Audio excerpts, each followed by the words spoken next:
Barrister Gauhar की Peshawar high court में गुफ्तगू। हमें लेवल प्लेइंग फील्ड तो क्या, कुछ भी नहीं दिया जा रहा। सिंगल बेंच भी इलेक्शन कमीशन का फैसला मुअत्तल कर सकता है।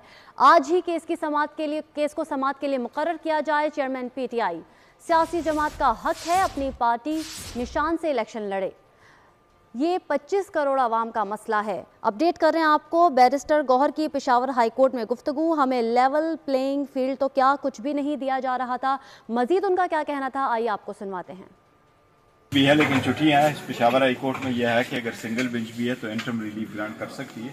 पिटीशन हमने फाइल कर दी है। इस्तदा हमारी यही है कि आज ही सुना जाए। ये बड़ा ही इंपॉर्टेंट मैटर है, बहुत इंपॉर्टेंट है। पाकिस्तान के 25 करोड़ अवामों के फंडामेंटल राइट्स का हक है। ये सुप्रीम कोर्ट बारहा कह चुकी है कि ये एक पॉलिटिकल पार्टी का राइट है कि अपने सिंबल से इलेक्शन लड़े। अगर वो सिंबल से इलेक्शन नहीं लड़ेगी तो देखो 227 रिजर्व सीट है, वो किसके पास जाएगी। और अवाम इन वोटों का और इन सीटों का आगे सदर के इलेक्शन पे असर है, सेनेट के इलेक्शन पे असर है, चीफ मिनिस्टर और प्राइम मिनिस्टर के इलेक्शनों पे असर है। ये पॉलिटिकल पार्टी से आप अगर सिंबल ले ले तो इन प्रैक्टिकल टर्म्स आपने पार्टी को डिसॉल्व कर लिया। सुप्रीम कोर्ट का ये कहना है।